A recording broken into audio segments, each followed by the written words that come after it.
The strategic objectives of the auto policy are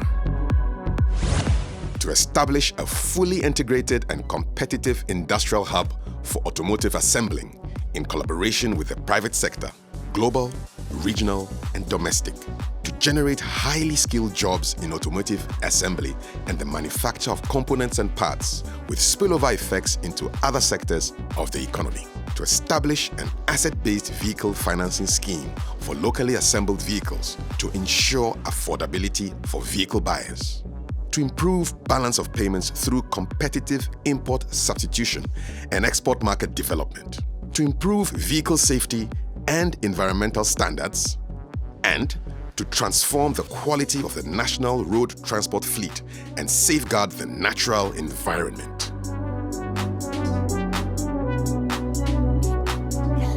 We believe that once this GADP will be properly implemented and executed, it will have a huge positive impact on the automotive industry in terms of creating a fair ground, a fair market, and also to give fair job opportunities and sales opportunities to every member of the society. With regards to employment, prior to the policy, we were having 120 permanent staff and then 60 casual staff. But now, we've doubled the number of people that we employ here to 240. And that is what we have now. And we believe employment will expand once production expands, and then we have larger markets. We need to employ many people to take care of production. So we have employed 31 engineers, Ghanaian engineers, except for one who is a long-term resident here. And all of them have been through training in South Africa and here in Ghana. As we speak, there are about 7 engineers from South Africa.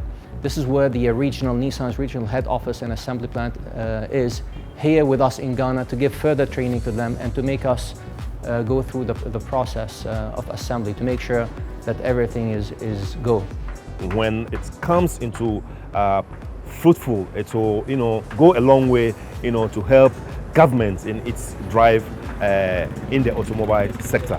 Moving from retailing to manufacturing entails a lot of challenges, but we are also determined to encounter any challenge that will confront us, so that when we are able to enter the manufacturing zone, it will enable us to lift us from the retail sector to the manufacturing sector, so that we will also take the entire West Africa sub-region and be able to distribute or sell the parts. Now, the Standards Authority is providing homologation or certification for vehicles assembled in Ghana.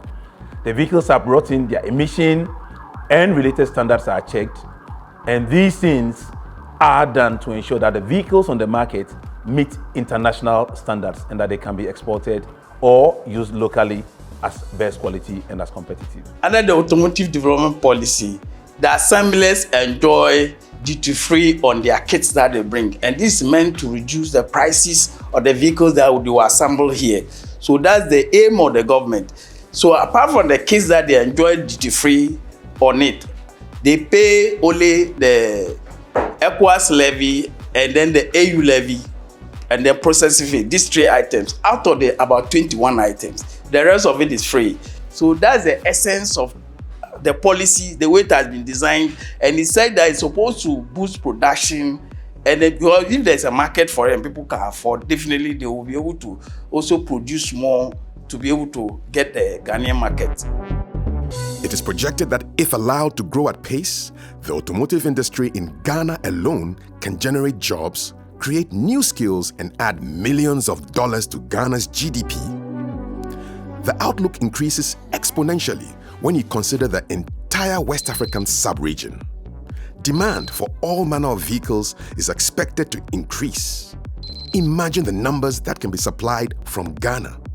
This is the ultimate goal of the Ghana Automotive Development Policy, to make Ghana the auto industrial hub in West Africa.